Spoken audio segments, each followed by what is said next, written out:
Chaque lundi de 20 à 22h, on s'en fout sur Air Live. Eh bien, bonjour à tous, bonsoir à tous même, et bienvenue sur Air Live. On est ensemble jusqu'à un peu plus tôt aujourd'hui, 21h30 dans ces environs-là, parce que, on est un peu dans une phase de défection. Il y a des malades, Marianne est en Argentine. Pour l'instant, nous sommes deux. Oui, je suis avec Nathan. Ah, Oscar arrive, et parce qu'évidemment, les habitués connaissent, Oscar est en retard. Vas-y Nathan, tu peux aller lui ouvrir, ça peut être pas mal. Oscar va perdre un point, et oui, de nouveau, c'est déjà le deuxième point qu'il perd en 3 émissions. Et là, maintenant, je suis tout seul dans le studio parce que Nathan a été chercher Oscar. Alors, de nouveau, le skateboard, le retard. Bon, on va commencer avec Nathan. Salut Nathan. Salut à tous. Tout va bien? Tout va très très Oscar, bien. tu te mets où tu veux. Fais-toi plaisir. Les micros, ça marcher. Allez, il se met là. Allez, je donne ton micro. Bon, Tout va très bien, bien sûr. tout va bien? Bon, Oscar, ça va bien? Très bien, merci. Tu te rends compte que tu as déjà perdu un point au quiz, Oui, je me rappelle. alors que tu prépares le quiz aujourd'hui. Oh putain. Ah, il l'a pas Ça- fait. Non, Ok. non. Ça s'improvise de bien belle façon, comme dans les soirées lilloises où il suffit de sortir un grand match de son esprit et d'aller chercher la compo qu'il faut. Ouais, On verra bien si sûr. vous êtes amateur de football. Je sais pas. Oula. Ouh là là. Il va nous sortir des trucs du stade Nantes, du FC Nantes. Au football. D'accord. Je vais pas vous chercher un interview à 0-0 de 2004. Voilà, merci beaucoup. J'ai déjà très peur des références. Bon allez, Nathan, ton image du soir, du week-end. Mon image du week-end, c'est Lukaku, dans le match contre Saint-Marin, qui a dépassé les 50 buts en sélection nationale. Et voilà, ça devient un des plus grands attaquants de l'histoire des Diables Rouges et un des plus grands attaquants du monde pour le coup. Voilà, j'étais content pour lui parce que on a vraiment beaucoup de chance d'avoir un attaquant comme ça. Il est fort critiqué. Ces dernières années, à Manchester, c'était pas le top. Mais là, à chaque fois qu'il vient en équipe nationale, il prouve que c'est un attaquant de grand niveau. Évidemment, on parlera des Diables Rouges d'ici 5-10 minutes, ne vous inquiétez pas, on a pas mal de choses à dire, il y a 2 matchs intéressants, il y a des nouveaux, des joueurs qui n'ont pas joué, ça, il y a quand même des anciens mots à tirer là-dessus. Lukaku a marqué, Batshuayi a marqué, Benteke a marqué, qui l'aurait cru il y a quelques mois, je pense personne.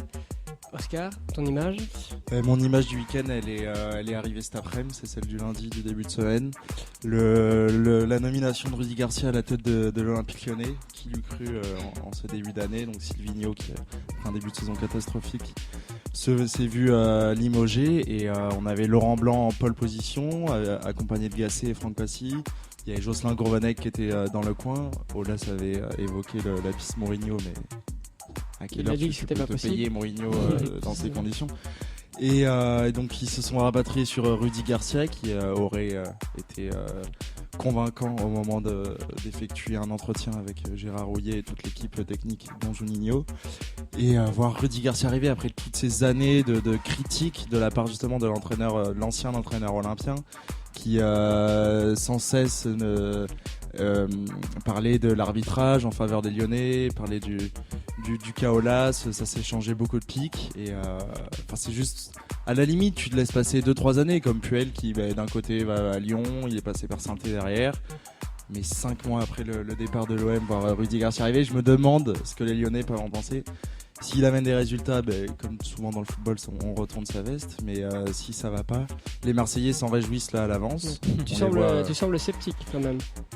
Non, je suis pas trop sceptique parce que Garcia c'est quand même un bon coach. Il t'amène. Il a fait des grands résultats à la Roma et à Lille à l'époque. À la Roma, pas qu'à Lille, à Marseille. Sa première année, la finale de Ligue Europa, c'est exceptionnel. Même moi en tant que Bordelais, j'étais derrière ça. Ouais. Les puristes bordelais vont me haïr, mais c'est juste un club français en finale d'Europa League comme ça, c'était bien de revoir en Marseille, demi-finale, c'était fabuleux. C'était bien en plus de revoir Marseille aussi. Exactement. Exactement. Avec Lille, il gagne un titre, avec une très très belle équipe, mais là, tu regardes sur le papier, l'équipe de Lyon, elle est belle. Il y a quelque chose à faire quand même. Tu dis qu'il peut y avoir du beau jeu. Et même avec la Roma, avec la Roma. Et avec la Roma, c'était magnifique. Il a 90 points, il me semble, avec la Roma. Si tu t'arrêtes à sa dernière saison marseillaise, évidemment, tu te dis quel choix de merde, mais là, tu regardes son CV, tu regardes son palmarès. Il y a pire comme coach Silvino à côté, c'est rien. Donc voilà, c'est surprenant, qui l'eût cru et à voir ce que ça va donner, c'est le foot. Alors moi je me suis dit la Russie qui qualifie. Alors pourquoi la Russie ? Parce que la Russie est deuxième de sa poule. On fera un tour complet tout à l'heure avec Nathan des différents pays qualifiés, on va en parler évidemment. Mais le fait d'avoir déjà, après 8 journées, les 2 premiers qualifiés d'une poule montre le niveau abyssal. Franchement, et mes mots sont vraiment pesés de la poule.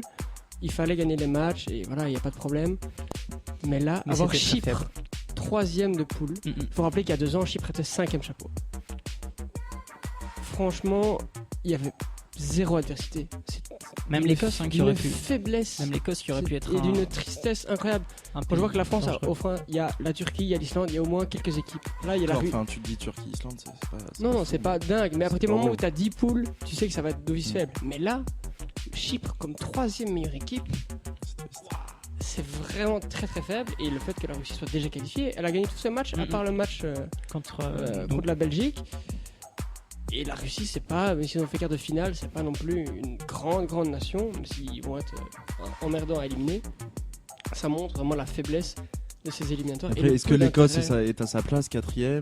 L'Écosse, c'est très faible ces derniers temps. Mais comment ça se fait ? Enfin, il y a une perte. Tu prends la taille de l'Écosse, la taille de la Chypre, déjà, c'est clair, possible. Mais il y a une l'équipe de Glasgow avec que des journées à Glasgow devrait, j'exagère, mais peut-être battre les Chypriotes. Il y a une perte de niveau dans l'effectif. D'identité de football. Il n'y a au pas rugby, d'attaquant, c'est pas flamboyant, donc je vois pas pourquoi ils iraient toujours au rugby. Il n'y a rien, vraiment.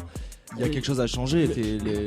C'est inquiétant du côté de l'Écosse parce qu'il y a quelques années, c'était quand même une équipe qui était pas dans le top des équipes européennes, mais qui était quand même chiante à jouer. Est-ce qu'ils devraient pas introduire leurs 2 clubs du Celtic et du Rangers comme les Gallois de Swansea dans la première ligue ou quelque chose comme ça ? Ça, c'est une question qui a souvent été. Je sais pas si ça va changer. Non. Je sais pas si c'est ça qui change grand chose. En soi, alors le championnat écossais n'a plus aucun intérêt. Vraiment, ceux qui sont vraiment très bons, les meilleurs Écossais comme Robertson et McTominay, ils jouent pas dans ces clubs-là parce qu'ils sont au-dessus. Après, est-ce que c'est mieux de jouer au Celtic ou est-ce que c'est le mieux de jouer au Southampton ? Tu mets le Celtic en première ligue avec l'histoire du club et un peu de moyens. Les joueurs vont préférer un joueur de Ligue 1 qui s'exporte comme d'habitude en première ligue en janvier va préférer aller au Celtic qu'à Southampton. Oui, c'est d'accord. Mais à long terme, mais à court terme, non, c'est sûr que c'est compliqué. On parlera de tout ça évidemment, toutes les qualifs, il y a beaucoup de choses à dire. Et juste, mais les Russes, quart de finaliste après du mondial. Ouais, bon. Le niveau de jeu. Je veux dire que j'étais au match Belgique-Russie.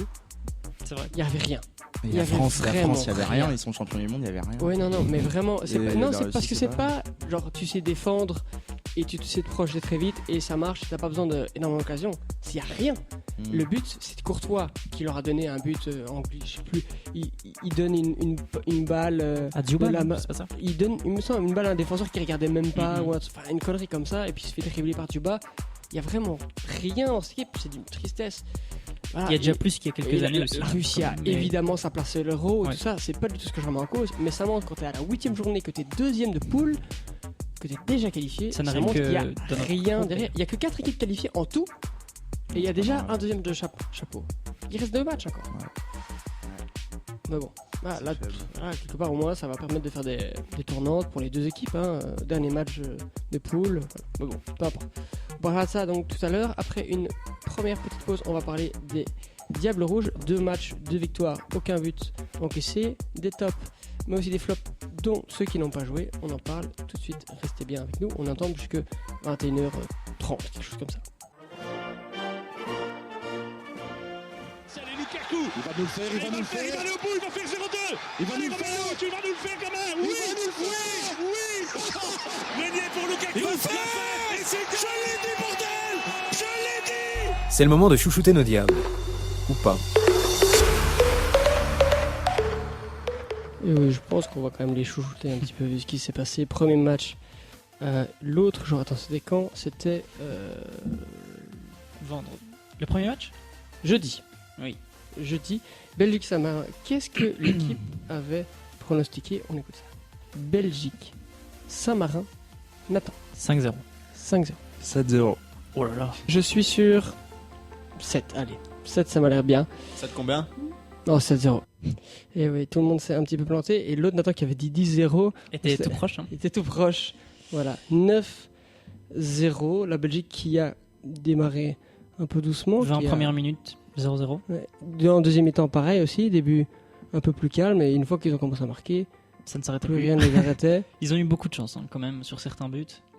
Ouais, 2-3 buts déviés quand même, Mais, notamment celui d'Alderweireld, un de Lukaku. La chance, tu la provoques. Les Bien buts sûr. contre Ouais, son camp, c'est quel qu'il certain. soit, s'il est pas contre son camp, ça fait peut-être De- but derrière. tout- Donc, Tout à faut fait. pas enlever le mérite. Non. La plus grosse satisfaction de ce match pour toi, Nathan? Le joueur pour moi qui, Ouais. Lukaku, hein, qui continue. Il y a rien à dire sur ce joueur. L'impact qu'il a sur le terrain quand il est bien accompagné, je trouve ça toujours incroyable, quoi.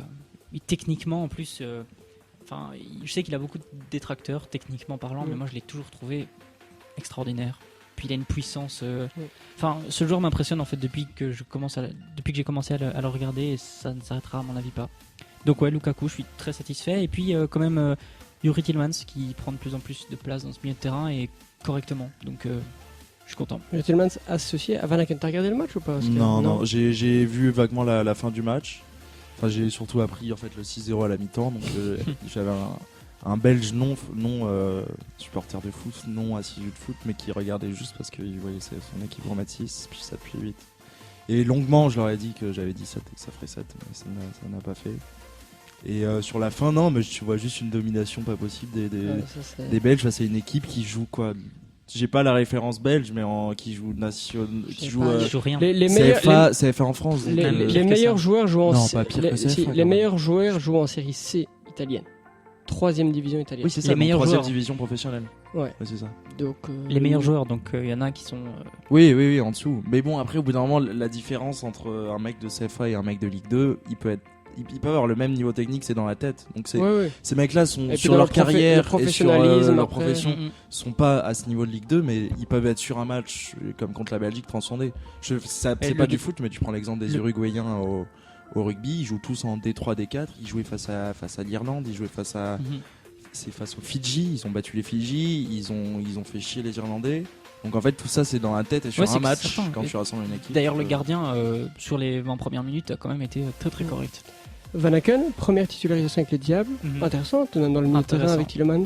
Ouais, qui remplace De Bruyne, pas dans le même registre du tout, mais qui continue en fait sur sa lancée avec le club de Bruges et qui est très très intéressant aussi. Vraiment de bon espoir pour le milieu de terrain, j'ai trouvé.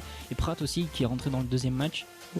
Je sais pas si on en parlera après. On peut en parler maintenant, vas-y, t'as l'air Et chaud Pratt, sur ouais, Pratt. ouais, Pratt qui a Pratt. joué la première titularisation contre le Kazakhstan, on le rappelle, 0-3. 3 gagné et il livre la première passe décisive. 0-2 0-3. 0-2 Batshuayi et Meunier, 0-2. Ok. 0-2, je suis Ok. sûr de nous. Enfin bref, de toute façon, il donne un assist à Batshuayi sur le premier but et il a été vraiment très très bon. Il n'est pas titulaire encore à Leicester, Il commence à jouer un peu mais plus. il commence à jouer un peu plus et il prend ses marques. C'est vraiment, il n'y a que du positif. J'ai trouvé. Même en fait, Christian Benteke qui rentre et qui marque, j'ai trouvé ça bien. À mon avis, pour le moral, lui, ça doit lui faire beaucoup de bien. Parce que s'il y a bien un joueur en galère plus que les autres, c'est lui, pour le coup, dans le noyau des Diables. Parce que on en parlera peut-être aussi tout à l'heure pour la France, parce qu'on en a parlé déjà l'année passée, quand des joueurs jouent un peu moins, le coach qui continue de leur raconter la confiance, continue de les sélectionner. C'était le cas de Chadli l'année passée, qui est sorti d'une saison très compliquée. C'est le cas de Benteke. Bon, Martinez est le seul à faire ce système de prend 28 joueurs à chaque fois. Mais ça- Carrasco il est plus sélectionné. Mais... Carrasco est sélectionné. sélectionné, toujours Ouais. en jouant en Chine. Ouais. C'est Mhm. n'importe quoi. Et Ça, voilà. Mais ce que je veux dire, c'est que il rentre, il est il est rentré les deux fois, il était vraiment à chaque fois intéressant. Mais ce que je veux dire, c'est qu'à chaque fois, le coach continue à leur donner au moins un minimum de confiance, et ça leur permet, quand ils doivent jouer, de prester. Chadli, grâce aussi à l'équipe nationale, comme Vermaelen aussi à une époque, où il jouait plus en équipe nationale qu'à Barcelone, mais ça lui a permis à Barcelone d'être un peu fit quand il fallait jouer, et d'être très bon aussi. Mais chaque on fois. le sait, il y a des joueurs qui se refont un moral et une santé entre guillemets quand l'équipe nationale arrive et ça fait partie de ces joueurs-là. Et Chadli, pour le coup, comme tu en parlais, a continué aussi sur sa belle lancée. À Anderlecht, il est très bon, peut-être un des seuls à être très très bon. Et là, il était très bon aussi.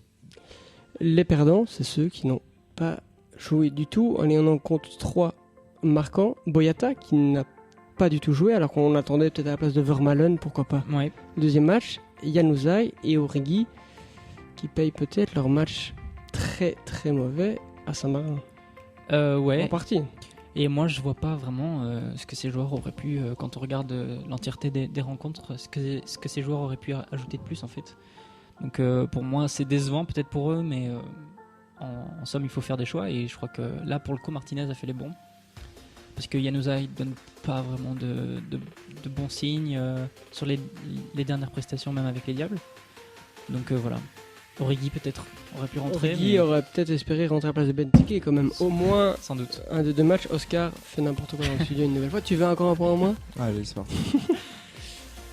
Ah ouais, voilà, ils auraient pu espérer ça quand tu vois que Verskeren est monté 10 minutes. Il fallait pas, on n'était pas obligé de mettre Mertens. Carrasco est monté les 2 matchs. Oui. Benteke les 2 matchs. Après, c'est des, Il choix aurait pu, c'est des choix que Martinez fait. Sans doute qu'il a des informations qu'on a plus. Ouais, mais ça peut quand concernant même dire quelque chose. Ouais, sans doute. Après, qu'il ne bouge pas sa défense, moi, ça, je trouve plutôt ça intelligent. Dans le sens où il y a une stabilité qui s'installe au niveau de cette défense. Je crois qu'ils ont joué en défense à 3, si je ne me trompe pas. Ouais. Est-ce que c'est parce qu'il a mis une croix un petit peu sur Compagnie? Je sais pas s'il a mis une croix sur Compagnie, mais en tout cas, là, il n'était pas là. Et on voit que cette défense à 3, Vertonghen, Vermaelen, Alderweireld, marche plutôt bien. Quand Compagnie est là, il joue pas 3 derrière les. Ah si, il est titulaire, mais je pense que... Non, il joue pas 3 derrière pour le coup. Si.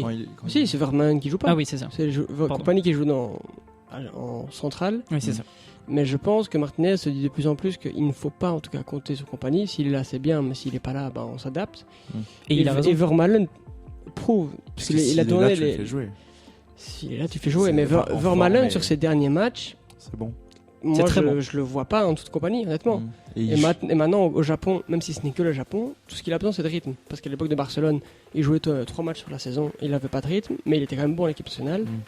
Là, il joue, et bon, je vais pas dire qu'il a retrouvé le niveau qu'il avait il y a 10 ans, mais il est vraiment bon, quoi. Est-ce que du coup, vous trouvez normal que des joueurs jouent en Japon, en Chine, soient sélectionnés et vont faire un Euro en 2020 après avec des saisons comme ça? Le Je problème. prends juste l'exemple français où Deschamps, tu sors un peu d'Europe, c'est fini pour toi. Le problème, Par c'est Gignac. qu'en Belgique, on n'a pas On n'a pas l'étendue un l'étendue vivier, de choix que la France a peut-être.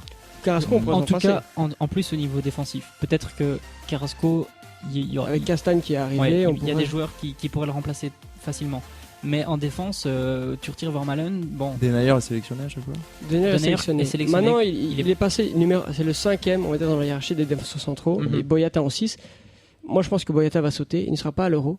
Parce Après, qu'à la Coupe du Monde, c'est il faut se logique, rappeler qu'il en a pris. Il a pris 5 Ouais. centraux, plus de Dunker. ouais. Donc ça, comme 6e, en sachant que de toute façon, s'il veut, il peut Et passer à Duncan 4. qui est milieu, non? Ouais, mais qu'il a qui est- déjà qui testé. joue Qui est en en récupérateur, Qu'il a déjà sentinelle, testé, mais qui a déjà joué en derrière. défense centrale. Il a déjà fait en équipe nationale, et à chaque Et fois, il a il prouvé. a fait le taf. Et donc ça permettrait aussi de dédoubler une autre position. Pourquoi pas prendre un autre axial ou un milieu de autre terrain, flanc.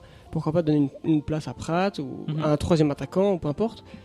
Moi, je pense que Boyata, il compte plus vraiment dessus, malgré la bonne Coupe du Monde qu'il a fait. Et je pense que si Denayer était là, il aurait joué à la place de Vermaelen.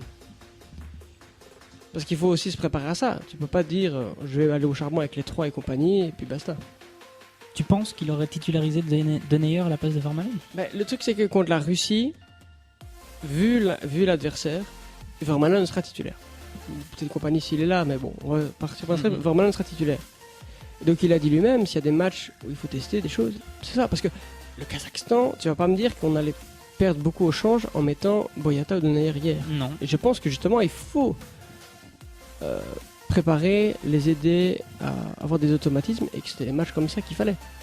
Et là, pour le coup, Denayer était pas là. Peut-être. Denayer était blessé. Ouais. Mais donc ça montre que Boyata, il Non. va pas compter dessus. Et je pense que c'est pour ça que je te dis que, je dis que le fait qu'il ait gardé cette défense, s'il compte pas en plus sur Boyata, c'est très logique en soi. Ça donne des Non, automatismes. mais pour moi, ça et prouve marche. juste ce que je m'étais déjà fait comme réflexion, que Boyata, il compte plus dessus. Sans doute. Et en soi, à choisir entre Boyata et Vermaelen, en forme en plus, peu importe s'il joue au Japon, Ah ouais, non. tous les jours on choisit Vermaelen. Hein, je pense. Vermaelen, maintenant, à l'expérience, Ouais, puis, non, mais votre défense, elle fait c'est une bonne Coupe du Monde aussi, c'est pas quoi. c'est très différent, je trouve, de Carrasco, parce que Vermaelen, c'est un défenseur, il a une expérience monstrueuse. Mhm. Il était capitaine à l'Ajax. Et il a déjà joué des grands. À Arsenal, beaucoup de saisons il a dans joué au des grands- Barça, même s'il Ah, ne voilà. jouait pas beaucoup, il a joué des classicos aussi bien et tout sûr. ça. Et donc, l'important, c'est qu'il ait du rythme. Carrasco, le problème, c'est qu'il n'a pas d'adversité du tout. Il va faire ses coups de rein en Chine, il va passer tout le monde, il va marquer 3 buts et basta.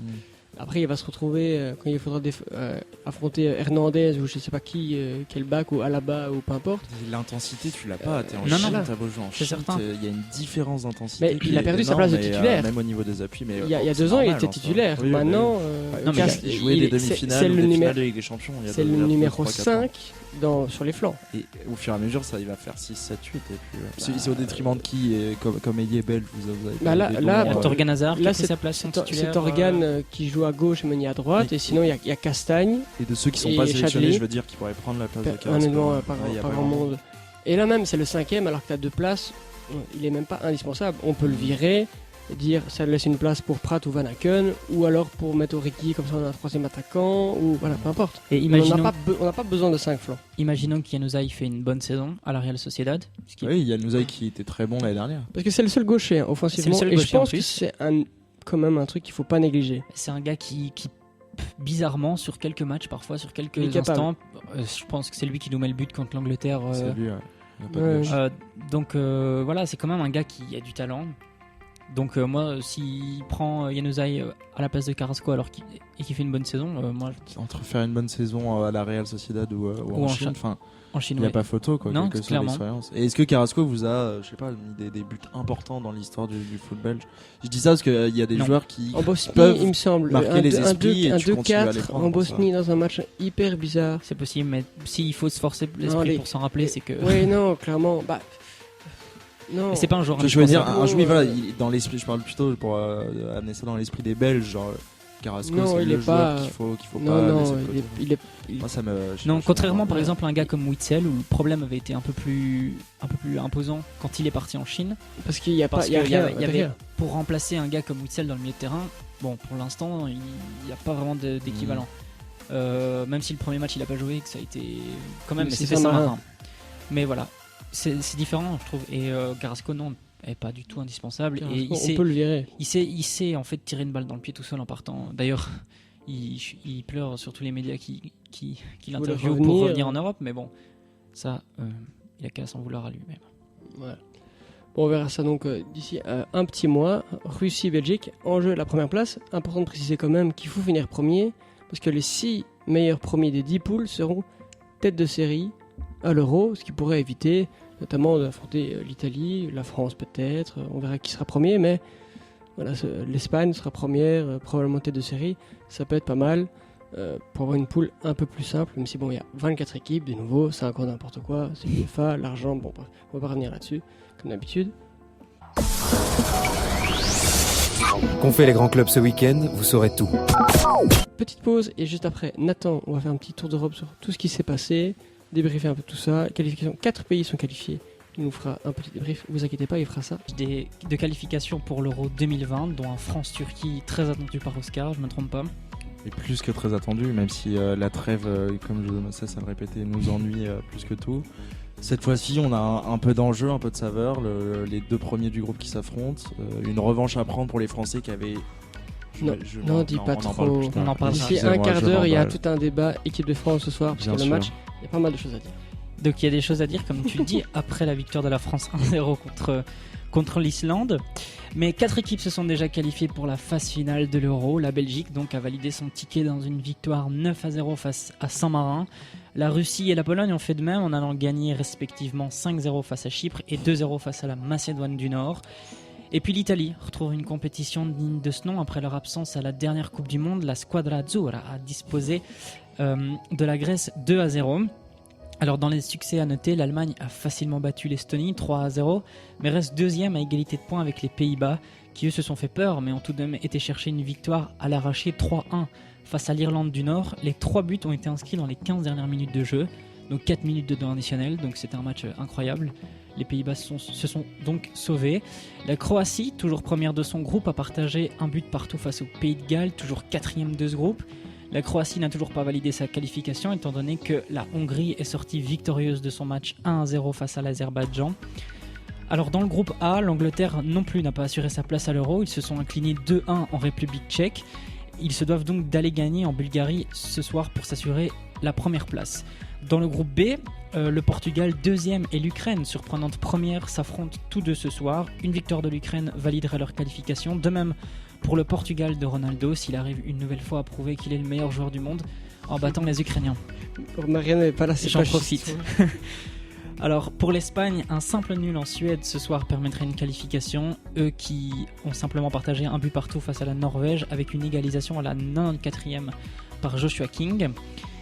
Et pour finir, dans le groupe D, l'Irlande, première du groupe avec 12 points, affronte la Suisse, troisième avec 8 points, tandis qu'ils ont été s'incliner au Danemark, deuxième de ce groupe avec 12 points aussi. Alors un groupe avec pas mal de suspense et plutôt équilibré, c'est peut-être le seul. À suivre, hein, donc ces qualifications nous promettent tout de même pas mal de surprises. Pour plus d'informations, vous pouvez aller checker la page Facebook de l'émission où il y a un très beau récapitulatif des différents scénarios de qualification pour cette Coupe d'Europe. Merci Nathan, je me sens pas du tout flatté. Juste petite précision sur Islande-France que Oscar n'a pas regardé parce qu'il s'en fout, parce que le match n'était pas intéressant. On rappelle les pronostics de la semaine passée. Islande, France, Nathan. 1-3. 1-4, allez. Je vais passer à 0-3. Ouais, c'est un check 0-1 pour l'équipe de France. On parlera du match contre la Turquie tout à l'heure. Bon, un penalty. Un péno, Pas glorieux. Un penalty de non. Giroud. on Obtenu a par parlé. Griezmann. Giroud parce que Griezmann se blesse un petit peu, je pense, sur le péno. Après, il aurait peut-être. Moi, quand j'ai vu. Griezmann a raté ses 3 derniers pénaux en équipe de France. un Donc, truc comme ça. au bout d'un moment, il faut en mettre un pour casser la série. Mais après, j'ai vu un résumé. En fait, j'ai pas vu le match, donc comme tu dis, dans son contenu. Donc, je peux pas voir comment ils ont amené leur phase offensive, comment ils ont défendu, comment ils ont fait tourner le ballon. Mais bon, j'ai quand même vu une bonne série d'occasions quand même. Ça aurait pu faire 2, 3, 4, 0. J'ai pas vu Mandanda faire de grosses parades sur les. C'est passé 10-12 minutes de résumé, mais. Et l'Islande a décidé de défendre quand même. Tout simplement, en fait, il y avait un bloc très bas, Comme on si peut- j'ai bien compris. comme on pouvait s'y Et, attendre. exact. Ouais. Et puis donc certaines comment dire, individualités qui apparemment ont séduit, comme Coman ou Matuidi, mais Coman qui prend de plus en plus de place hein, quand même dans Exact. cette équipe Ben, maintenant. Coman, Avec l'absence de Mbappé, à part Dembélé. t'enlèves qui- ses blessures, c'est un monstre. Enfin, Ouais. c'est au-dessus à son poste, c'est au-dessus de Dembélé, c'est au-dessus de. Coman sur le site Dembélé pour toi. Ouais, Coman il est champion de France, champion d'Italie, champion d'Allemagne. Il a joué des grands matchs de Ligue des Champions. Dembélé est trop irrégulier. je Dembélé, il trouve. a fait quoi en Ligue des Champions? Il a pas fait grand-chose. Mm. Il éclabousse tout le monde de son talent. Dembélé, c'est monstrueux, mais le jour où dans la tête il travaillera là, on pourra dire que c'est un joueur. Jusqu'à présent, il se lève en retard et il insulte des arbitres en espagnol sans savoir parler espagnol. Donc Coman, à long terme, va, je pense, s'il continue à jouer comme ça avec le Bayern et avec l'équipe de France, sera titulaire peut-être. Et donc, pour revenir au match, c'est Griezmann, si j'ai lu et compris qu'il avait joué pour 2-3, qu'il y avait un repli défensif qui était monstrueux à la récupération du ballon très haute et très rapide. Et voilà, mais c'était. Même si je vais chercher un peu de satisfaction, c'était très faible, donc on attend beaucoup mieux pour ce France-Turquie ce soir. Voilà, et on parlera de France-Turquie dans un instant. Petite pause et juste après on parlera de ça. Il y a pas mal de choses à dire. Une petite surprise en attaque, on vous dit pas tout, mais Giroud n'est pas titulaire. On rappelle que Mbappé n'est pas là. Débat de fond, débat de foot, Pas c'est tout de suite. forcément à ça. Est-ce que c'est vraiment sur On s'en fout. nickel?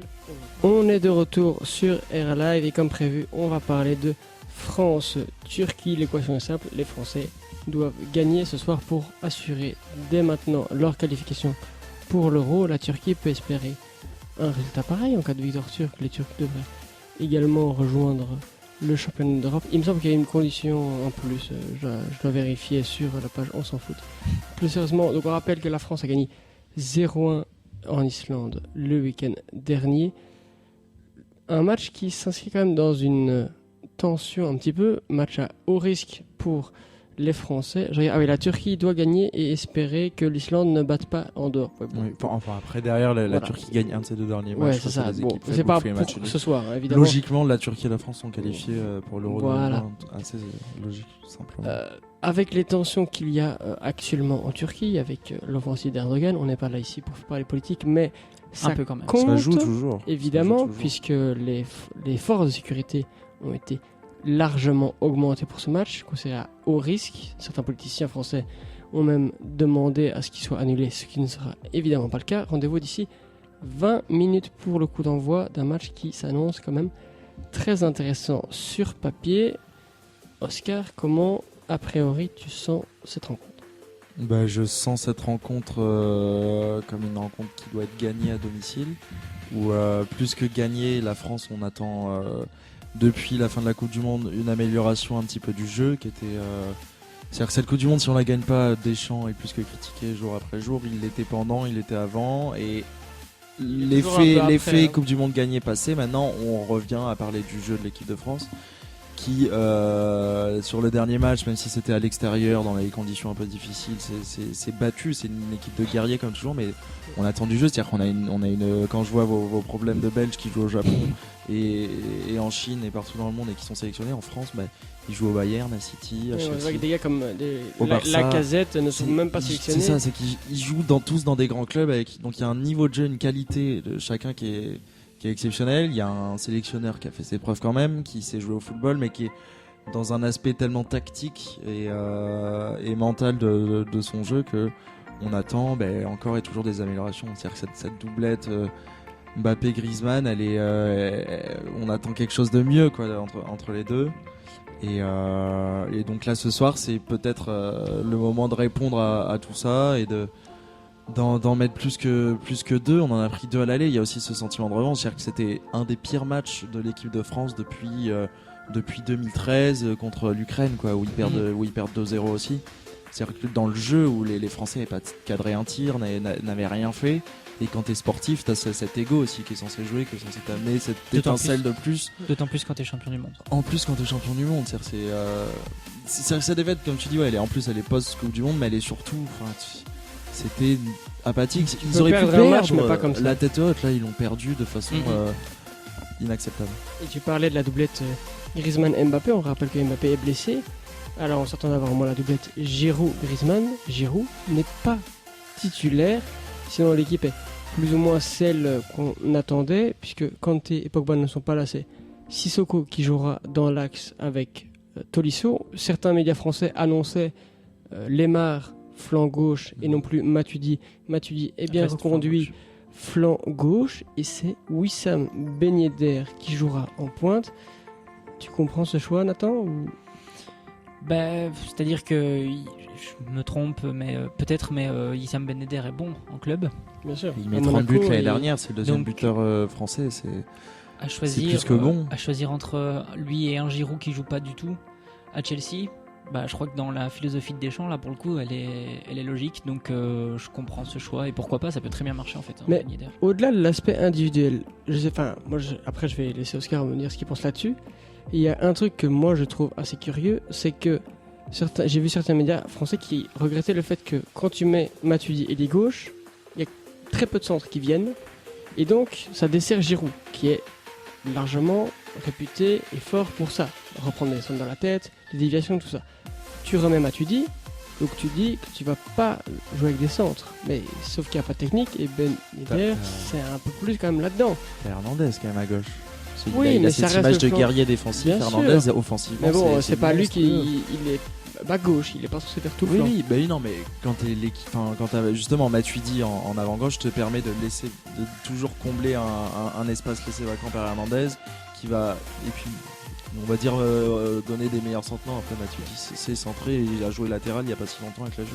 Mais on attend un match de guerrier. Est-ce qu'il aura match fallu de guerrier, mettre mais Giroud quand même dans un match un peu physique, match mais de Yedder, guerrier, c'est mais moins ça. beaucoup moins que face à l'Islande. L'Islande c'est des gros gabarits. Les Turcs c'est des guerriers dans la tête, c'est-à-dire qu'ils lâchent rien. Mais physiquement, la plupart des grands joueurs turcs, tu penses pas à des grands gaillards d'1m80, d'1m90 comme les Islandais, et ils sont à l'extérieur, donc ils ont pas cette fougue du match aller qu'ils vont avoir.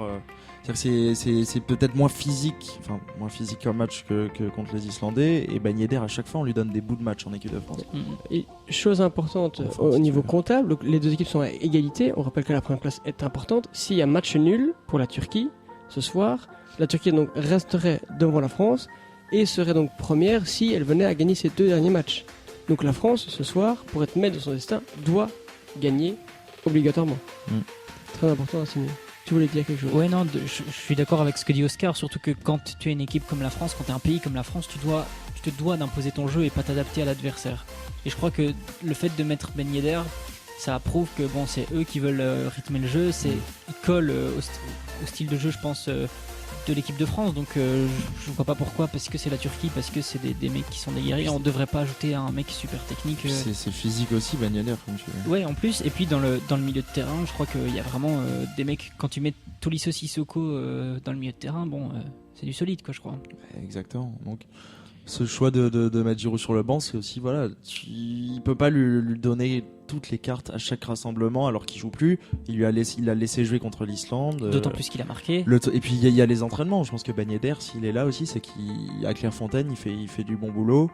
À Monaco, il débarque, il met 6 buts. Il fait remonter Monaco avec Slimani à la tête de l'attaque monégasque. Et là, on va enfin voir ce que ça donne.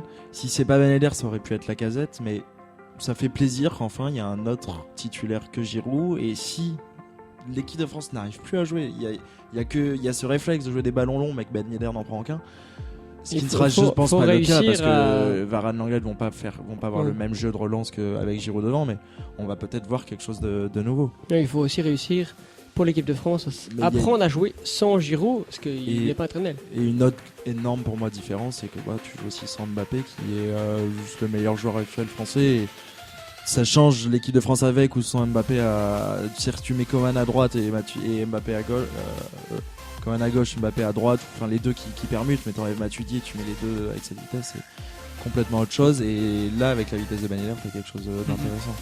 Puis Griezmann en 10. D'autant plus que, oui, même s'il passe en 4-4 de plus tard, après, et que Griezmann, il peut avoir Griezmann et Ben Yedder à 2 devant, je pense que là, pour le coup, pour les défenseurs, ça va être compliqué. Enfin, les défenseurs turcs. Ouais, clairement. Puis après, moi je regarde la compo turque, je connais quasiment pas un joueur, à part le central turc qui joue à la Juve, mais qui joue un match sur 12.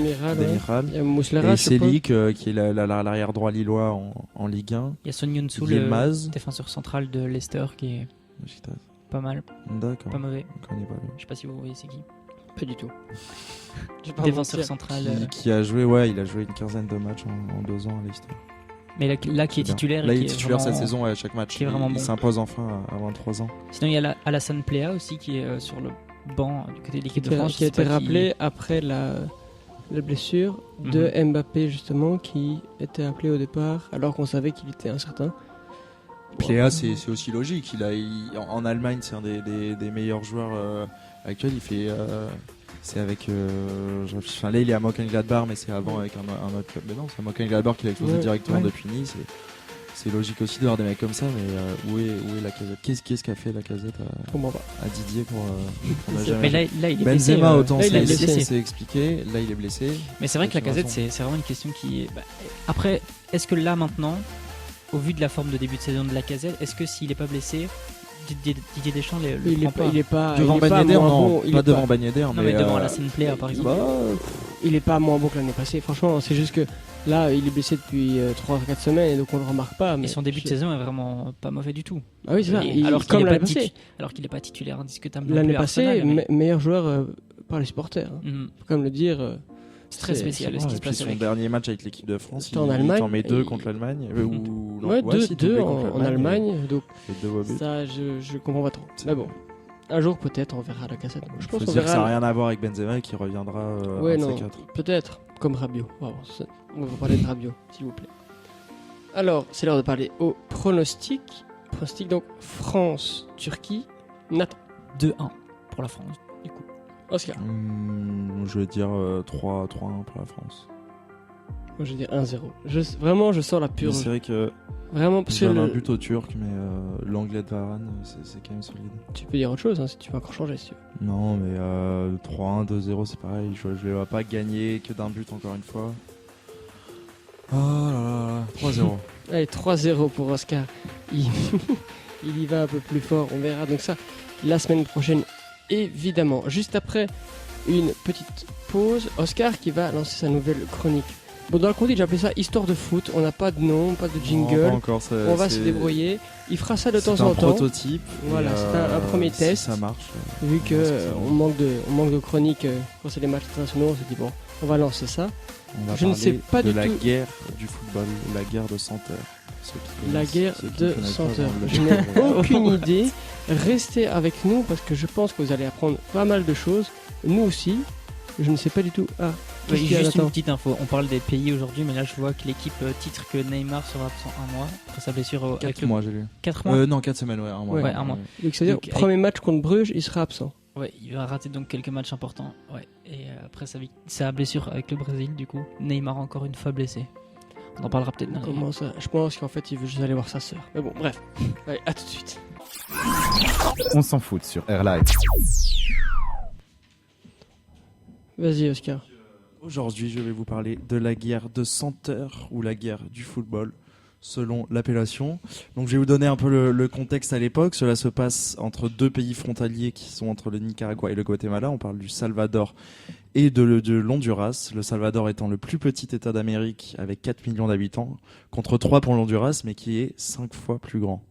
Et les deux pays parlent la même langue, on a à peu près la même culture, le même style de population, mais du fait de la différence de taille des territoires, ça fait plusieurs décennies alors que les Salvadoriens travaillent de plus en plus au Honduras. Et en juin 1969, on en compte pas moins de 300 000, donc c'est quasiment 10% de la population hondurienne. Et le général Arellano, à la tête donc du Honduras, mène une politique à ce moment-là à l'encontre des Salvadoriens et qui se voit petit à petit expulsés, accusés par les Honduriens de les coloniser économiquement, et le tout aidé et accentué par les médias de l'époque.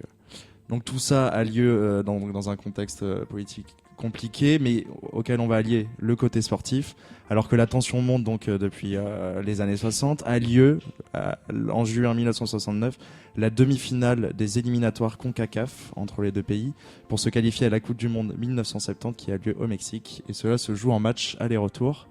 Donc à l'aller, qui se joue dans la capitale hondurienne à Tegucigalpa, le 8 juin 1969, les premiers faits avant le match ont lieu avec la crevaison de certains pneus des joueurs salvadoriens qui se sentent à ce moment-là visés et qui insultent en retour les Honduriens dans la presse. Et pour se venger, les supporters honduriens dans la nuit viennent faire du bruit sous l'hôtel pendant des heures à base de klaxons et de pétards. Le lendemain, fatigués, les Salvadoriens s'inclinent 1-0 sur les terres honduriennes avec un but à la dernière minute. Et dans la foulée, on apprend qu'une jeune supportrice salvadorienne se tire une balle dans le cœur. Donc se suicide suite à la passion du football. Les obsèques nationales sont suivies par le président. Donc on a un contexte à son politique très très fort. Et la tension monte de plus en plus. On a une semaine entre les deux matchs. Les expulsions de centaines de familles salvadoriennes du Honduras ont toujours lieu. Et le match retour le 15 juin a lieu. Le nationalisme aussi monte, c'est-à-dire que les deux populations se sentent galvanisées par l'événement, alors que c'est tout simplement des tensions dans la rue qui ont lieu. Et les Honduriens voient leur hôtel initial incendié avant d'arriver, ceux dans lequel ils avaient réservé. Tout est pourtant surveillé par l'armée et ils se retranchent dans un autre hôtel où, à nouveau, les supporters salvadoriens, à leur tour, empêchent les joueurs du Honduras de dormir. Et une bombe artisanale aurait même été posée dans l'hôtel, mais n'a jamais explosé. Donc, on est sur un match retour. Victoire 3-0 du Honduras, qui avait perdu 1-0 à l'aller. On se dit qualification. Et non, la belle à Mexico, car il n'y a pas de goal average à cette époque. Et 10 jours plus tard aura lieu en terrain neutre un troisième match.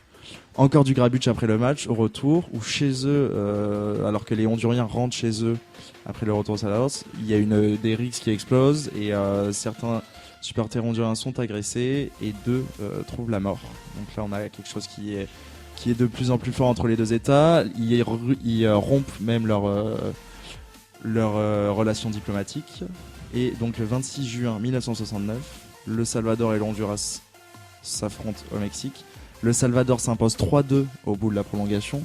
Je vous donne pas tous les faits etc. du match parce que il y a ce côté footballistique, mais c'est aussi l'enjeu géopolitique qu'il y a autour. Mais ça reste le match aller, un but à la dernière minute, le match retour, une branlée 3-0, et là c'est un match qui va à prolongation. Donc la tension, je me répète avec ce mot, mais je vois pas ce qu'on pourrait utiliser d'autre. C'est très bien. Et de plus en plus montante et exponentielle. Et à la sortie du stade, on y voit beaucoup de blessés, quelques morts, les hôpitaux qui se remplissent. C'est-à-dire qu'il y a beaucoup d'affrontements entre les supporters et tout ceci ne s'arrête jamais puisque les deux États continuent à...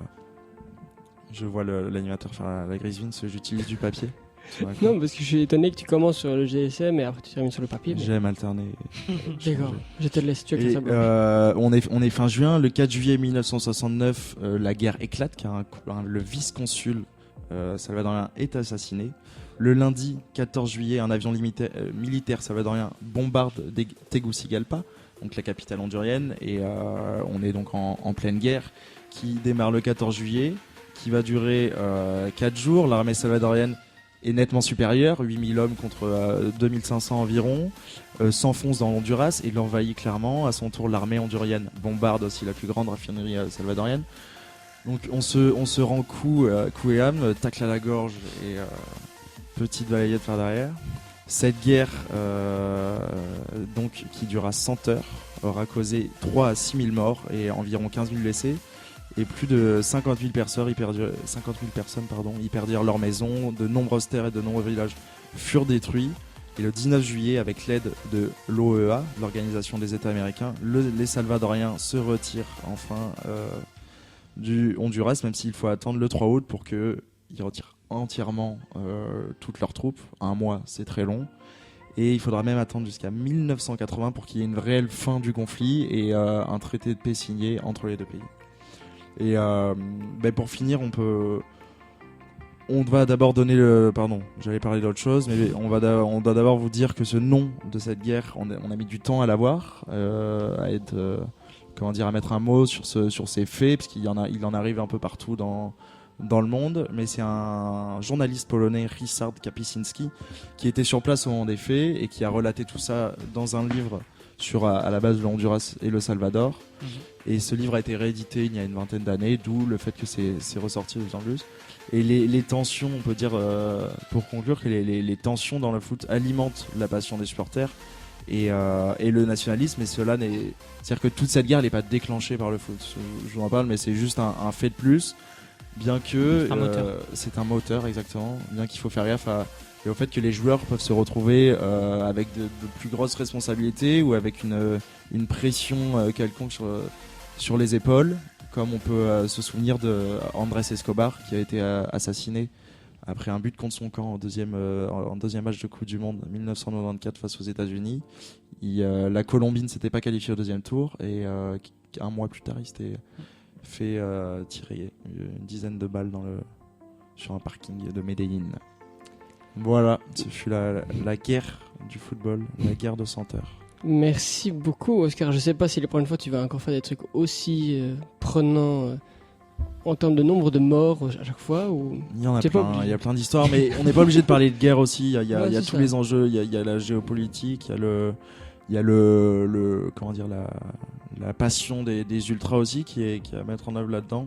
Mais c'est intéressant. C'est intéressant. Et je pense que l'année passée, on en a un peu parlé lors de la finale Boca River Plate. Avec exactement, ça a rappelé un peu ce anglais-là. Il y a peut-être que dans les semaines à venir, je vais peut-être parler du conflit aussi serbo-croate entre l'Étoile Rouge de Belgrade et le Slavia Prague. Il y a eu du grabuge il y a certaines années. Il y a plein d'histoires comme ça et peut-être que chaque semaine on pourra parler de tout ça. C'est vrai que le foot et le sport en général est souvent rassembleur, mais c'est vrai que parfois il peut diviser.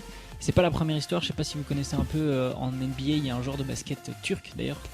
Enes Kanter qui a été qui est interdit de retourner en Turquie dans son pays, qui je pense même n'a plus la nationalité turque. Non, on lui a tout retiré. Qui n'a plus pu jouer avec son équipe nationale parce que il a un jour tweeté quelque chose contre le président Erdogan. Il soutenait grandement surtout son opposant. Et la liberté turque. Et là c'est vraiment, il a des menaces de mort si jamais il revient en Turquie. Donc c'est pas...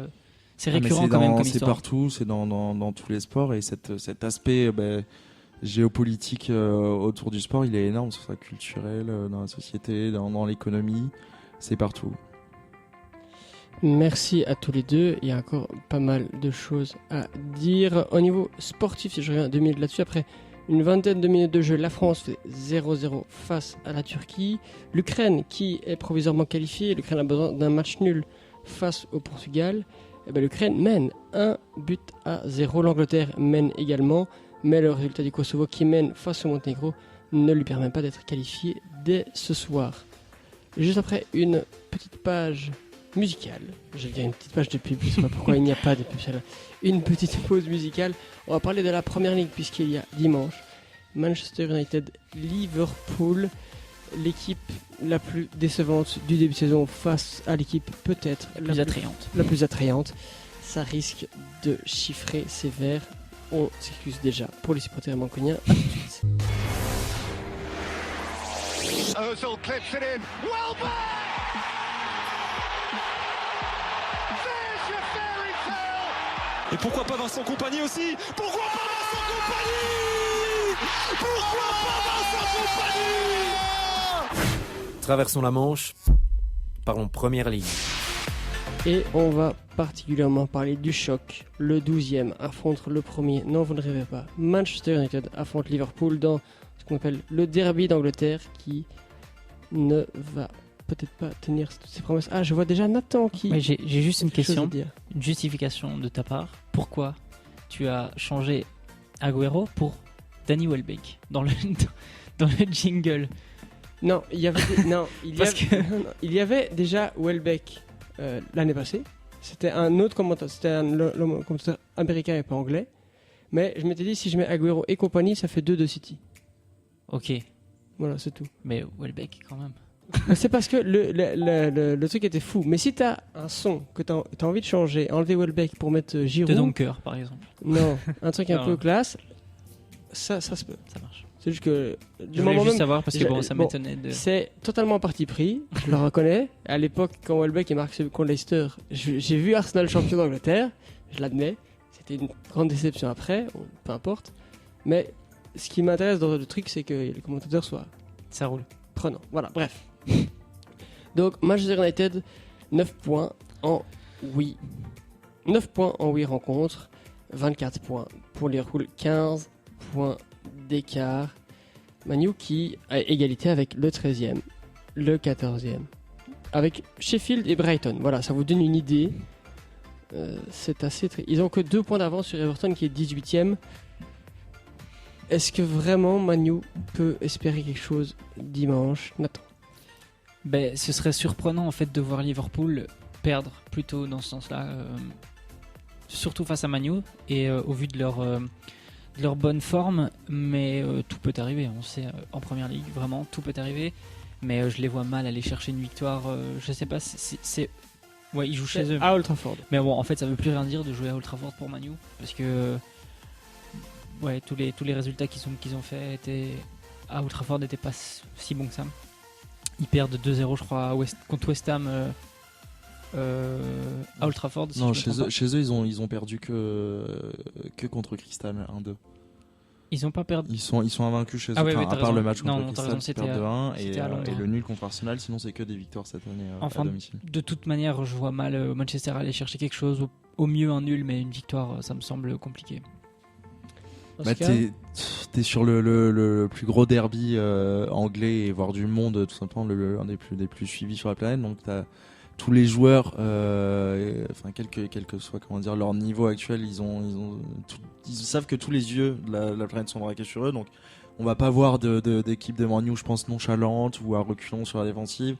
À voir comment ils vont s'entraîner pour ce match, si c'est sérieux. Enfin, là je parlais un peu dans le vide, mais comment amener ça? T'es à Old Trafford, t'es à domicile face à l'ennemi de Liverpool qui gagne tous ces matchs, mais qui survole pas tous ces matchs comme City. Ils vont gagner difficilement à Southampton, à Sheffield. Ils sont pas intraitables à l'extérieur. Je regarde, c'est Chelsea 2-1, ils perdent à Naples en Ligue des Champions 2-0 et Burnley 3-0. Sinon, c'est des victoires d'un but à chaque fois contre Sheffield, Southampton. Et en cup, mais dans le jeu, t'as beaucoup plus, t'as quelque chose d'autre. Bien sûr, peu importe si tu bien sûr, gagnes bien sûr. 1-0, je veux dire, dans la manière, Manu peut très bien s'en prendre 4. Mais non, non, ils vont pas prendre 4 buts à Tu prends domicile. 2 buts contre West Ham, tu peux te prendre 4 buts contre Liverpool. Mais vu comme ça, Je pense que ça va être surpris de mon pronostic. tout peut se passer, mais t'es Et en à même temps, domicile, ça peut très bien- t'es à oui, oui. domicile à Old Trafford, tu joues Liverpool. T'as tous les joueurs t'as plus de joueurs à Liverpool qui étaient en sélection qu'à Manchester qui reviennent. Ouais, mais C'est un facteur, ça joue. Et pourtant, ça peut être un facteur contre parce qu'ils ont gardé le rythme quand ceux de Man U se sont juste entraînés. Mais c'est-à-dire que en ce début de saison aussi chaotique, suicide pour Man U. Et Liverpool, si parfait, il faut bien qu'ils perdent des points un jour. Pour moi, c'est clairement ce match-là où Liverpool peut se faire accrocher et perdre 2 points, voire plus. Et pourquoi pas, mais À voir aussi mon côté chauvin qui va dire est-ce que le Pogba t'as va être de retour, Ouais, parce que c'est si ce que Pogba est là et fait un gros match, ça change tout. On a vu l'année dernière où Man U City, on voyait tous si Man U prend une branlée et mené 2-0 à la mi-temps, il gagne ce match 3-2. C'est-à-dire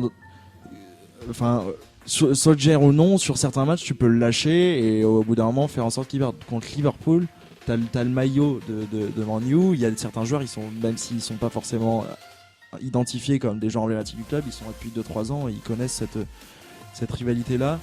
Ça se joue à des détails et je les vois vraiment pas prendre une tôle contre Liverpool. C'est peu probable. C'est pour ça que j'ai commencé à dire que tout était possible en première ligue, c'est certain. Mais ce qui est quand même ce qu'il faut dire quand même, c'est que ce derby, pour moi, perd de sa valeur, quoi. Au vu de la forme de Man U, t'es moins. Ça fait 5 ans. T'es 5 moins. ans et demi qu'ils ont pas gagné à Old Trafford de Liverpool. Moi, en tout cas, je suis moins chaud de voir un Man U Liverpool qu'un Leicester Liverpool, par exemple. À l'heure actuelle, je te parle.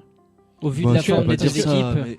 Au vu de la forme des deux équipes. Au vu de la forme, tu vois ce stade, tu vois l'ambiance, tu vois l'ambiance. En fait, tu vois les maillots, t'es plus est galvanisé par Man U Liverpool que par Leicester Liverpool. C'est ça qui est encore plus c'est frustrant peut-être. Frustrant, mais justement, c'est l'ambiance qu'il y a à Old Trafford, parce que je trouve que l'ambiance qu'il y a à Old Trafford est vraiment tendue d'année en année encore plus. Avec Mourinho, il y a eu un moment où le public était derrière Mourinho et puis ils l'ont complètement lâché. Ils ont été complètement tu voyais des gens sortir du stade avant la fin du match à Old Trafford, ce qui se voyait jamais, ce qui s'est jamais vu. Donc il y a une ambiance, justement, comme tu dis, à Old Trafford qui est un peu délétère. T'as quelque chose de bizarre, tu sais pas ce qui va se passer, mais là ça va être rempli à bloc. T'accueilles c'est certain. Le champion d'Europe en titre. Moi je serais vraiment. T'as Leicester Liverpool et Man U Liverpool, c'est impossible, mais en même temps tu dois en choisir un. Tu prends Leicester Liverpool. Ouais. Au vu de la forme des deux équipes, certains. Ouais. Sans hésiter, à l'heure actuelle, et je suis vraiment triste de le dire, parce que j'aime bien cette équipe de Man U. C'est vraiment une équipe qui m'a fait vraiment kiffer quand j'étais petit. Mais à l'heure actuelle, au niveau du fond de jeu, des joueurs que je vais voir sur le terrain, je vais préférer 1000 fois voir un Vardy, voir des mecs comme Maddison, des Tielemans, que voir des mecs comme Ashley Young, les voir rater tous leurs centres et voir Man U perdre parce que le mec est trop nul. Ou un Pogba qui avance pas sur le terrain, qui a pas envie de jouer. C'est d'autant plus déceptif. Non, c'est pour ça que je te parle du match de Liverpool, pas de Man U sur sa saison. Je te parle de ce match-là. Quand Pogba est arrivé à Man U, j'ai vraiment kiffé. C'est le mec qui revient, qui fait ses preuves. Il a quitté par la petite porte, il revient par la grande. Mais depuis qu'il est là, il prend pas son rôle comme il devrait, et donc moi, j'attends qu'il fasse un énorme match contre Liverpool, et vraiment là je serais vraiment chapeau bas, mais qu'il le fasse et puis on verra. Bon, on va passer au pronostic. Je vois que vous n'êtes pas du tout d'accord sur cette question. Alors, pronostic: Manchester United, Liverpool. Nathan. 1-3. Un partout. Moi je dis 0-3. Vraiment, cette équipe de Man U est désastreuse. Liverpool est incroyable, et s'ils veulent enfoncer le clou, ils vont le faire. Je pense On verra bien. On en parlera évidemment la semaine prochaine. Je pense qu'on aura pas mal de choses à dire là-dessus, parce qu'en fonction du résultat, c'est 9 buts marqués Manchester, 20 buts pour Liverpool, 6 buts encaissés, 8 buts pour Man U. Je pense qu'on aura un mais grand oui, non, point mais sur le papier, si c'est pas Man U sur le papier, si c'est Sheffield qui a les mêmes stats. Mais parce que Sheffield c'est 7 buts, 7 buts marqués, 7 encaissés et 9 points. À échelle comparable, voilà. Au vu des deux effectifs, en plus, Sheffield fait une meilleure début de saison, mais bien sûr. Ils vont chercher un nul, je crois, contre Chelsea. Ils vont chercher des points à Tottenham, à City, je sais plus. Enfin, ils vont chercher à Liverpool. Ils ont perdu 1-0 contre Liverpool. Ouais, bon, voilà, ils vont gagner à Everton et ils font un nul contre Chelsea. Bon, c'est des équipes c'est une équipe qui est promue en Première Ligue et qui est plus venue depuis je sais pas combien de temps. Quand tu sors de la Championship, t'es oui, d'accord. En termes d'envie, de motivation, comment dire, c'est à vous, c'est fréquent qu'un promu explose. Enfin, il y a toujours un promu qui est très bon en arrivant. Norwich a battu City. La différence de niveau est est pas si, enfin, à part avec le top 6, mais elle est pas si énorme. Mais tu t'attends pas. Quand City Avec perd, les 10 derniers de première ligne. quand City perd contre Norwich, c'est bizarre quoi. C'est un énorme C'est club. le foot. C'est un des meilleurs clubs d'Europe qui perd Mmh. contre un promu. Mmh. Mais quand quand tu vois Manu dans la forme actuelle et Sheffield, bah c'est Non, le ce même serait niveau. pas surprenant, mais bien C'est sûr. le même Mais niveau. c'est ça aussi la dynamique différente des Donc, clubs. C'est Mais vraiment symptomatique pour moi qu'il y a Mais- un problème à Manu. Mais tu n'en as pas moins un effectif de qualité sur le papier qui n'arrive pas à produire du beau jeu, mais qui s'entraîne tous les jours et qui, contre Liverpool, peut te produire Ouais, quelque certain. chose. Mais des gars qui peuvent te changer un match, t'en as. Je veux dire, Rashford, c'était un Martial, mec. s'il est de retour. Martial, s'il est de retour. En plus, il faisait un bon début de saison. C'est des gars qui peuvent te changer un match, mais au vu de la forme de Rashford, Des Réa contre. Derrière, Sur un match, il peut t'en peut te sortir sauver un match 6, comme contre temps. Arsenal. Je me souviens d'un match juste cette année. Je m'en souviens très bien. Non, mais c'est vrai que c'est des gars en fait qui peuvent te changer. Ce le que tu résultat n'as d'un pas, match. ce que tu n'as pas à Sheffield ou à Leicester. Enfin, à Leicester, si, C'est dans des- une moindre non, mesure. Mais parce que c'est des C'est clubs ça que je veux qui dire, marchent c'est- plus sur le collectif et Voilà, sur voilà. la team Exact. fighting spirit. Ouais, mais justement, comme ça, Liverpool marche beaucoup sur le collectif. mais En Liverpool, plus d'avoir des joueurs de Liverpool, qualité. en plus, c'est ça. Ils ont des la- stars c'est Liverpool, partout. les deux. c'est l'osmose parfaite, Liverpool. Ils ont- franchement, va sur le toit Comme d'Europe. City, c'est des équipes qui construisent un effectif qui marche bien, donc collectivement ils sont rodés et individuellement tu as du talent et voir les meilleurs talents d'Europe à chaque poste. On verra ça donc Mais ce qui est pas, dimanche. pardon, ce qui n'est pas le cas de Manu. On verra ça donc dimanche 17h30. Manu Liverpool. Il y a des avis divergents en plateau. On en parlera évidemment la semaine prochaine. Il y aura beaucoup de choses à dire, puisqu'une victoire de Manu pourrait peut-être relancer le projet. Une défaite, ça pourrait chauffer sévère pour l'entraîneur, qui si ça se trouve sera déjà viré lundi soir. On verra. On parlera aussi la semaine prochaine du Ballon d'Or, puisque les 30 nominés au Ballon d'Or seront annoncés lundi prochain.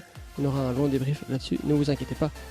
Une dernière petite chanson, et juste après, le quiz organisé par Oscar. Il est prêt maintenant ? Il est prêt, super. On n'est que deux pour le quiz. J'espère que ça va aller. À tout de suite. Jouez avec l'équipe d'On s'en fout pendant le quiz du lundi. Et on va commencer. Est-ce que j'annonce donc ce qui va se passer ? Vas-y. On va avoir 3 quiz différents. On est 3 animateurs. Chaque animateur va choisir un match de l'histoire du football, en général plutôt récente, parce que les matchs de 1934, on ne se souvient pas des compos. Mais pour ma part, un match de Coupe du Monde. Raphaël va nous choisir un match d'Euro et Nathan un match de Ligue des Champions. Donc je vais commencer pour ma part avec un match lors de la Coupe du Monde 2010, un quart de finale. On a eu cette confrontation récemment ce week-end pendant les matchs amicaux. Argentine-Allemagne. Est-ce que quelqu'un, ça ne vaut pas de points, se souvient du score de ce match ? Quart de finale 2010.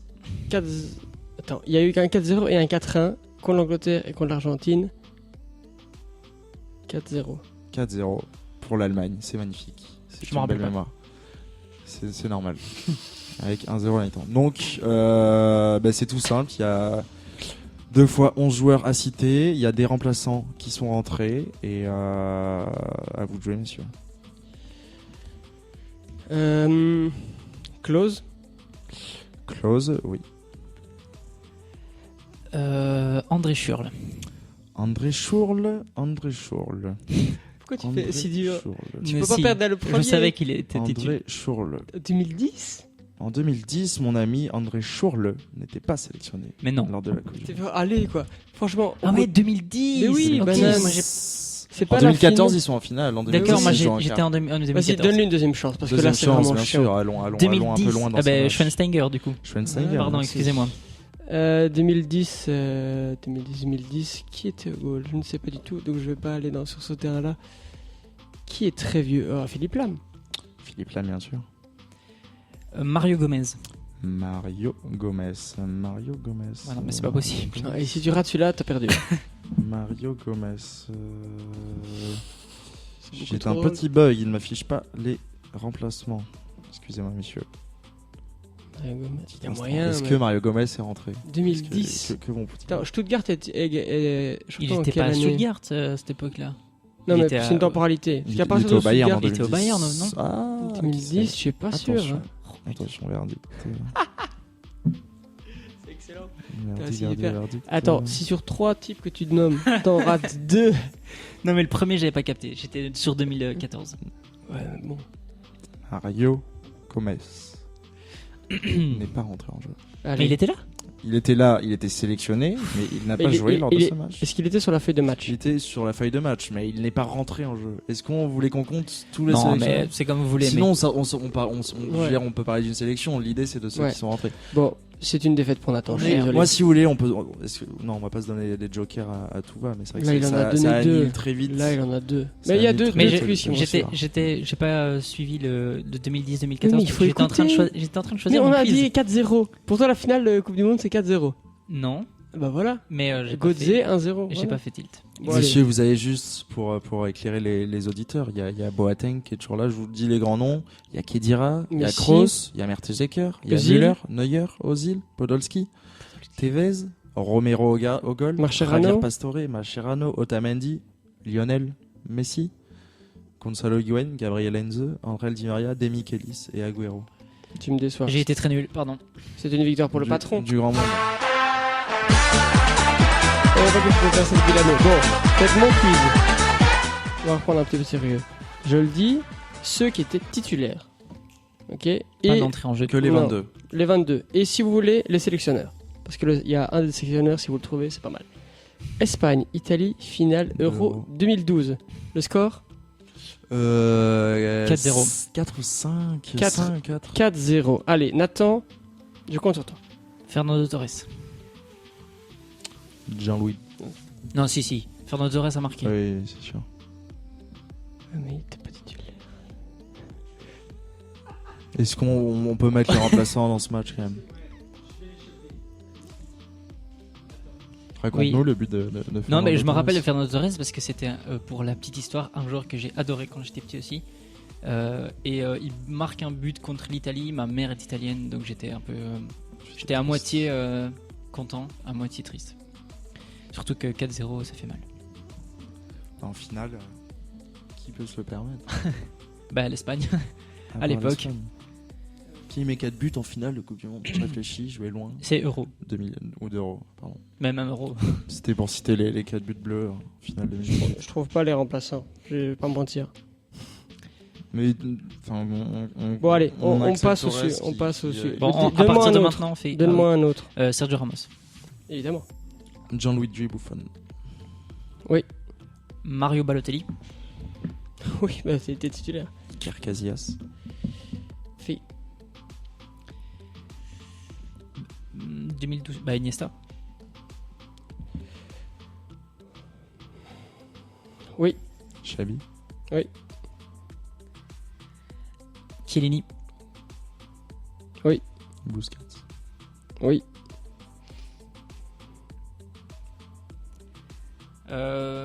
2000.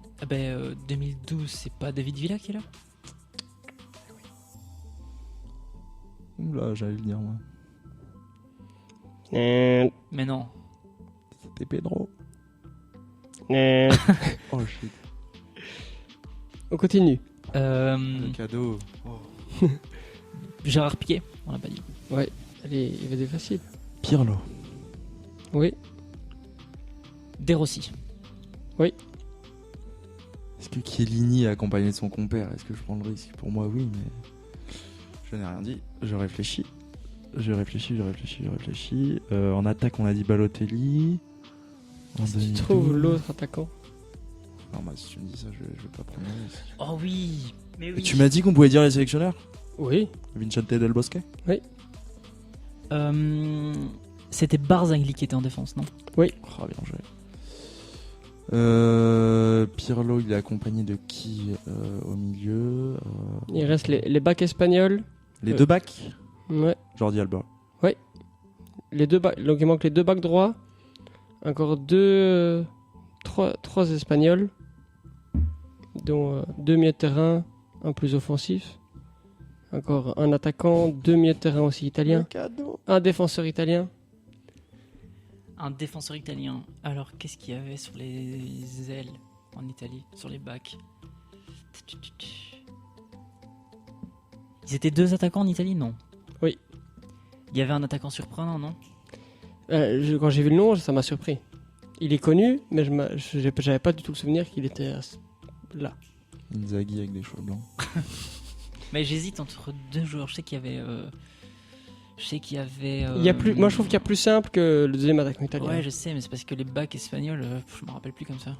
Non, mais il y a deux milieux de terrain espagnols. Il faut les trouver. Quoi. On a dit Iniesta, on a dit Xavi, Busquets aussi. Vous avez dit les On va Barcelonais. dire, Il y en on a va dire. d'autres. Waouh. Allez, je te laisse encore 10 secondes là. Ben, je vais aller les sur Italiens, toi, tout. Immobilier. Oh, Mais C'était pas Immobilier. Fabregas. Jess Fabregas, évidemment, c'est une victoire d'Oscar.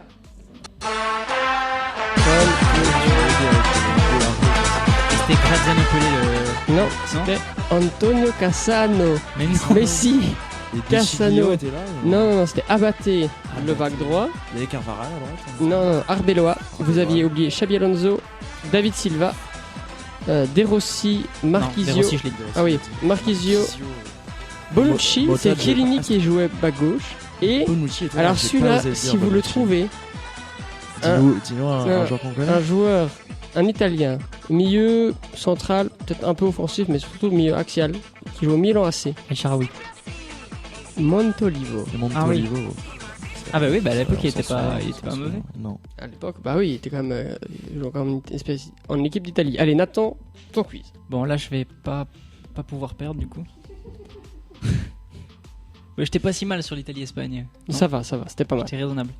Raisonnable, j'aime bien. Juste petite précision avant que tu te lances, ça va être la mi-temps dans les différents matchs. L'Ukraine met 2-0 désormais face à l'Ukraine. L'Angleterre 0-3 en Bulgarie. Je rappelle que ce n'est pas suffisant pour se qualifier dès ce soir avec le Kosovo, mène aussi 2-0 face au Monténégro. Et la France fait toujours 0-0. On est dans le temps additionnel face à la Turquie. Tout reste ouvert donc en deuxième mi-temps. On va terminer donc par le quiz de Nathan. Yes, et donc on part sur une Ligue des Champions. On va un petit peu en arrière, mais normalement vous devriez être bons tous les deux. On part sur la finale de Ligue des Champions 2003-2004 Porto, Monaco. entre Monaco-Porto, tout à fait. Je crois que j'ai pas un joueur de Porto. moi. L'équipe de Porto est un peu compliquée. Vas-y, mets-nous un match plus simple aussi. Et vous voulez un match plus simple? Moi, on peut- Franchement, Avec Monaco, j'ai certains joueurs, mais Porto, j'en ai peu. On a des joueurs de Porto évidents, attends, en tête. Parce Ouais, qu'il y a des non, grands joueurs. non, mais qui toi, c'est étaient parce là que à ce t'es moment-là. portugais en partie. C'est Oui, facile. Non, c'est vrai, non, mais non. que Est-ce c'est que pas pour bon. nous, il y a des joueurs qui sautent aux yeux. Moi, je mets pas des quiz Oscar pour finale de Croquis Cup, Lokeren Cercle de Bruges, où il a Ah, pas non. suivi les matchs. 2003, j'avais 4 ans. Qu'est-ce que tu veux que je regarde ce match? On va partir alors, c'est pas grave, hein. C'est les aléas du direct. Qu'est-ce qu'on peut aller chercher? Finale Ligue des Champions 2019. Ah, celle-là, je l'aime bien. Liverpool, Tottenham. Et là, 2006. On est sur une ça devrait aller. sur Arsenal. un Barcelone-Arsenal. Arsenal. C'est un coup dur ça pour moi, mais c'est pas grave. Ok, vas-y Oscar. Merci.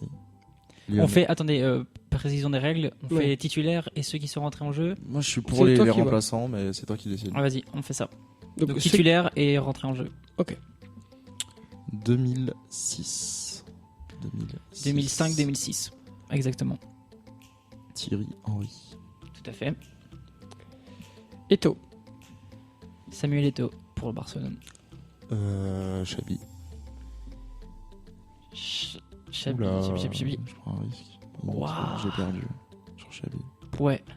Parce que Chabi était remplaçant. Je suis Il est sur la déçu. feuille de match, mais il est même pas rentré. Putain, Je suis j'aurais vraiment- voulu je suis continuer vraiment parce que déçu. je crois que On j'ai les continue un 22 petit peu. Je prendrai le C'est- point, tu- mais on tu continue prends un le C'est peu. le joker que j'ai eu de tantôt. Ouais, Je te l'offre. Jens Lehmann. Ouais, au goal. D'ailleurs, qui prend une. Ouais, on va pas parler de ça. Non mais ça me fait peur maintenant si je dis Chabi que ça marche pas. Ronaldinho. Ouais, tout à fait. Puyol. Carlos Puyol était là. Victor Valdés. Victor Valdés dans les buts. Pires. Pires n'est même. Si, il est là, pardon. Vieira. Je ne le vois pas. Vieira Il est était pas même- là. Il est même pas sur la feuille de match. Bon, Parce qu'il y avait déjà c'est une acheté. catastrophe. Non. Il y avait Lyon- Campbell, Lyonberg. plus facile à dire. Ouais, Ljungberg était là. Il y avait des plus évidents. plus évidents. Gilberto Silva. Non. Ah, peut-être qu'il est un peu. Non. Non. Mais non, je vois pas. Il y a 2 attaquants qui n'ont pas joué. Bergkamp. Bergkamp et Van Persie, qui ne sont même pas rentrés. Ah si, Gilberto Silva, il y est. Gilberto Silva est sur la feuille de match. Ouais. Ashley Cole, Campbell, Kolo Touré, Eboué. De l'autre côté, Il y a Messi qui joue. Non, Mais- Non, il joue pas, c'est ça. Il était sur le banc, il me semble. Vous avez pas le il est même pas sur le banc. Non, non. On s'en fiche. Mais il y a 2006, Iniesta si tu veux. qui est rentré évidemment. Ah ouais. Déjà. José Il n'y avait Alba. pas Xavi, mais il y avait Iniesta. Il y a C'est ça qui Iniesta- m'interpelle. Ouais, Xavi, ça se trouve, il était là blessé, avant, hein. Xavi était sur le banc, mais il est pas rentré. Iniesta était sur le banc et est rentré à la Et 46e. Busquets n'était pas là non plus. C'était trop Non, tard. mais il y avait Pas vu, Van je Brandskro, Van Bramskort. voilà, Van Bommel, Julie, Van Bommel. Deco. Edmilson, Marquez, Thiago Motta, Ah ouais. Bah oui. Larsson aussi, J'ai le honte. Suédois. Ouais, tu devrais avoir. Flamini, Mathieu Flamini qui est Ah, rentré, ça, c'était fou. ça. qui a joué donc une finale de Ligue des Champions. Bon. Bon bah voilà. Bon, ça fait 2 points pour le patron alors. Cech Fabregas aussi. Dans les 2 équipes. J'aime bien quand c'est les autres qui font l'équipe, comme ça tu peux gagner des points. Pour l'instant, les pronos, j'ai pas trop géré. Bon, il est 21h35, on sait qu'on finit beaucoup plus tôt que prévu, mais bon, au lieu de combler n'importe comment, on n'est que 3. C'est pas forcément l'idéal, il y a plein de chroniques qui tombent à l'eau. On va vous lâcher dès maintenant. À partir de la semaine prochaine, c'est la rentrée officielle de Air Live. Il y aura donc une émission avant nous, une émission après nous. Il va falloir nous adapter, mais ce n'est pas grave. On parlera donc évidemment de ce match, notamment de l'équipe de France. On rappelle 0-0 à la mi-temps face à la Turquie. C'est 0-4 déjà pour l'Angleterre en Bulgarie. Ça commence à chiffrer. On parlera évidemment donc, comme prévu, Énervé de perdre leur premier match de qualif. voilà, comme prévu donc du Ballon d'Or, de Man U face à Liverpool entre autres. Il y aura le retour notamment de la plupart des chroniqueurs. On verra ce qu'Oscar va nous préparer la semaine prochaine, s'il se lance de nouvelles histoires de foot avec plein de morts, plein de guerres. On verra, ça c'est comme il le pensera ce week-end. Petit tour de table pour des petites dédicaces si besoin. Ouais, toujours à Marwan Chamak qui m'attend à la maison. J'arrive. Niklas Bentner. Nicolas, ouais. Et puis non, à tous nos éditeurs et voilà. J'ai pas trop de... à ceux qui nous écoutent en général. On va dédicace mon papa qui m'écoute, à certains de la RN qui écoutent peut-être, aux Lillois, aux plus islandais des Parisiens, la famille Doublé, et à la coloc Rugré, à tout ça. À la quiche Lorraine. À la quiche Lorraine, exactement, c'est bien vu. Dédicace évidemment à tous ceux qui nous écoutent. Bon, à ma grand-mère spécifiquement, dans 2 jours c'est son anniversaire en plus, donc je profite pour lui souhaiter bon anniversaire d'avance. Et à nos amis chroniqueurs qui ne sont pas là, je ne sais pas du tout s'ils nous écoutent maintenant. Bon, Mariano avec le décalage horaire, à mon avis pas. Ou s'ils vont écouter le replay, en tout cas on salue Mariano, ou Louis qui doit être en gueule de bois, et Nathan qui reviendront donc tous logiquement la semaine prochaine avec une équipe au complète. Ça va être un peu plus le bordel qu'aujourd'hui, mais on va gérer ça, vous inquiétez pas.